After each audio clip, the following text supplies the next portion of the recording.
মোৰ নাম পথাৰমুখী ঘাট, ল'ৰাজনৰ নাম নৱ কলিতা, নাম মধু কলিতা। মানে আজি 3 মাহমান ধৰি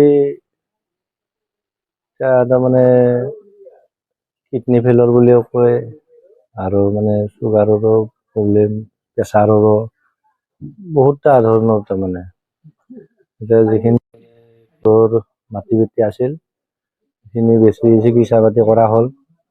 এতিয়া মানে উপায় নাই আৰু 4-5 লাখ মান গেলে, আৰু এতিয়া অলপ চলপ ৰাইজৰ পৰা এনেকে অলপ সাহায্য কৰি এনেকে দি আছে। সেইখিনি আৰু বৰ্তমান ব্যৱহাৰ কৰি আছে পইচা। এতিয়া তেওঁলোকে কিবা এটা সহায় সাহায্য কৰিলে ভাল হয় আৰু। বহুত অসুবিধা হৈছে, একো নাই আৰু মানে মোৰ বুলি বেচবা লগা নাই আৰু, একো বিক্ৰী কৰা বস্তু নাই আৰু ঘৰত। চিকিৎসা কৰিব লাগিলে এতিয়া ধৰক আৰু মোটামুটি 15-20 লাখ টকাৰে প্ৰয়োজন দেখা হিচাপত। দুটা কিডনীৰ ভিতৰত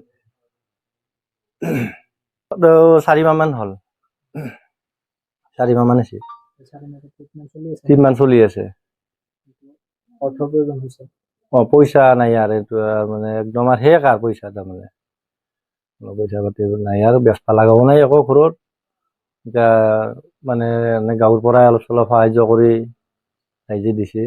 সেইখিনি পইচা দি তাত একো নহয়, 50 টকা 100 টকা দি কি হয় এনে নহয়। কোনোবাই 500 টকা দিছে, কোনোবাই 1000 টকা দিছে, হঠাতে। আৰু প্ৰত্যেকে আৰু গাঁৱলীয়া মানুহবিলাক এনেহেনে। গতিকে এতিয়া আমাৰ ধৰক এতিয়া মুখ্যমন্ত্ৰী ডাঙৰীয়াই বা আমাৰ বিধায়ক মহোদয়ে যদি অলপ সহায় কৰে আমাক, ধৰক ল'ৰাটো অলপমান চিকিৎসা কৰাৰ বাবদ বা ফ্ৰী কৰি দিয়ে, তেতিয়াহ'লে বহুত সাহায্য হ'ব আৰু সহায় হ'ব ঘৰৰ পৰা। অসুখটো 3-4 মাহ হ'ল, আমি গমেই পোৱা নাছিলো। তাৰপিছত আমি পাঠশালা লৈ গেলো, যাই তাৰ পৰা লেফাৰ দিলা বৰপেটাৰ পৰা লেফাৰ দিলা জিএমচি 4 দিন থাকি ঘৰত দিলা, ঘৰৰ পৰা 4 দিন দিলা আৰু লৈ গৈছো। যাই মাত্ৰ নেফ্ৰলজিত আমি ভৰ্তি কৰছো, নেফ্ৰলজিত ভৰ্তি কৰি মাত্ৰ তাৰ পৰা আমাক ৰিলিজ দিলা, দি মাত্ৰ আমাৰ সুবিধা সুযোগ একো নাই। আৰু নেক্সট আৰু আমি নিছিলো নেফ্ৰলজিকে, তাতেতো একো ডিসিশন নেলা, আমিতো একো নাজনো। তাৰপাছত আৰু ডায়ালাইচিস কৰি থাকবা কৈছে সপ্তাহত, ডায়ালাইচিসটো কৰি আছো। মানুহ এই ৰাইজৰ পৰা অলপ অলপ খুজি খুজি গাঁৱৰ পৰা এনেকে তুলি তুলি, এতিয়া আমাৰ একো উপায় নাই।